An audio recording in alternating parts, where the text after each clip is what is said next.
Welcome to எதிர்வீட்டு சமையல் channel. இன்றைக்கி நம்ம சேனலில் பூரி மசாலாவும் மினி பூரியும் செய்ய போகிறோம். எப்படி செய்யலான்னு பார்க்கலாம் வாங்க.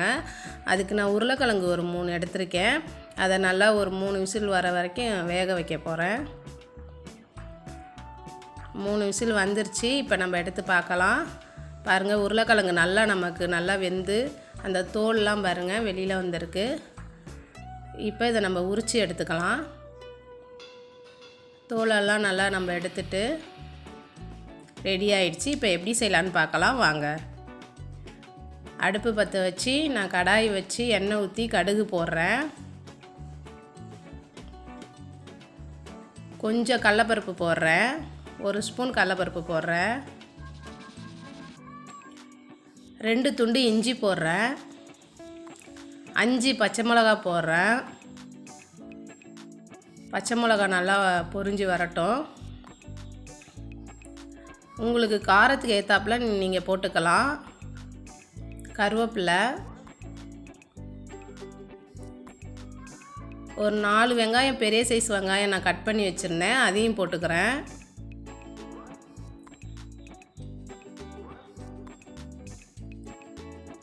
அதையும் போட்டு நல்லா வதக்கிக்கலாம். நல்லா வெங்காயம் வந்து ஒரு கண்ணாடி பதம் வர அளவுக்கு நம்ம வதக்கி எடுத்துக்கணுங்க.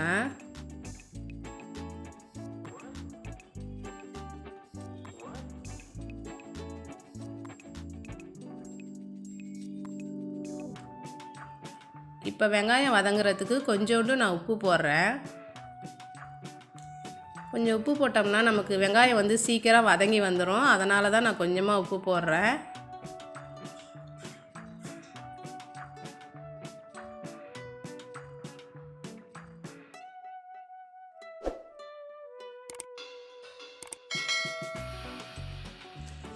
பாருங்கள், கண்ணாடி பதத்துக்கு அளவுக்கு வதங்கி வந்துருச்சு.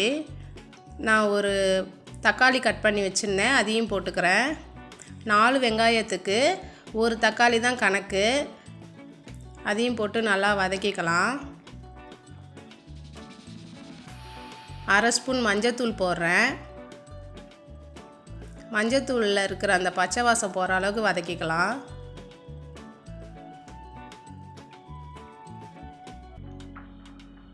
பாருங்கள், நல்லா வதங்கிருச்சு. நான் இப்போ இந்த உருளைக்கிழங்கு எடுத்து அதில் மசிச்சு விட்டுக்கிறேன்.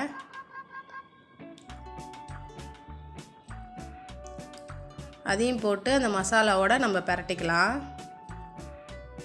இந்த மாதிரி வதக்கிக்கலாம்.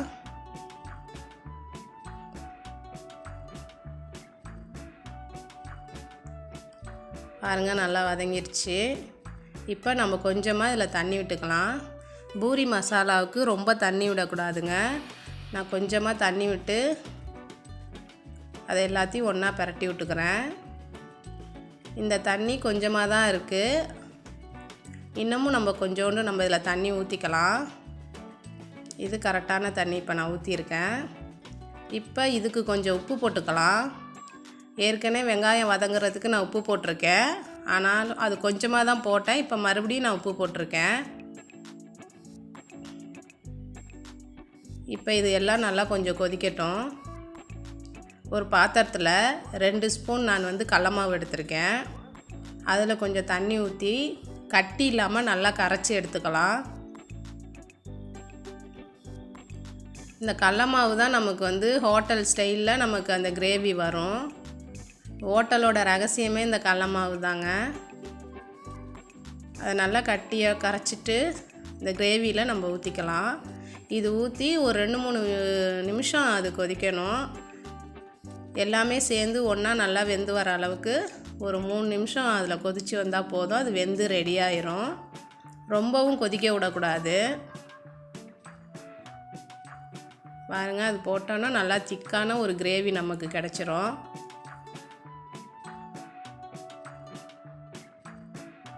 ஹோட்டல் ஸ்டைலில் பூரி மசாலா ரெடி. இப்போ நம்ம இதை எடுத்து வச்சுட்டு மினி பூரி நம்ம ரெடி பண்ணிக்கலாம்.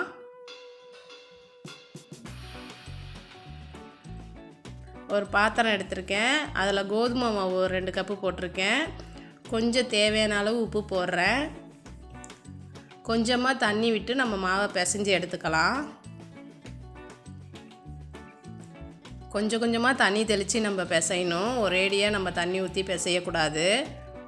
கொஞ்சம் கொஞ்சமாக ஊற்றி பிசையும் போது தான் எல்லா மாவுலையும் ஈவனாக அந்த தண்ணி போய் நமக்கு நல்லா ஒரு சாஃப்ட்னஸ் கொடுக்கும்.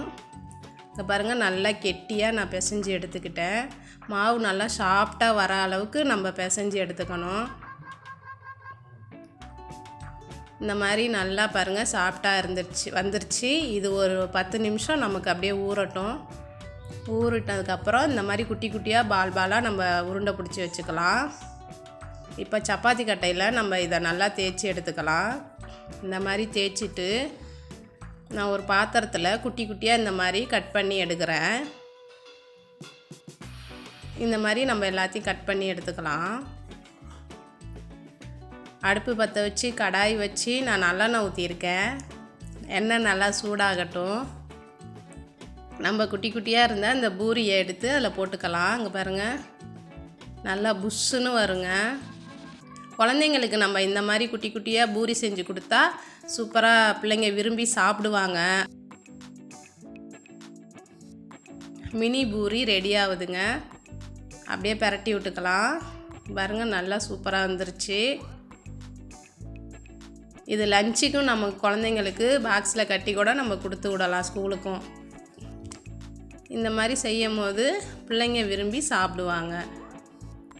மினி பூரியும் ரெடி ஆயிடுச்சுங்க.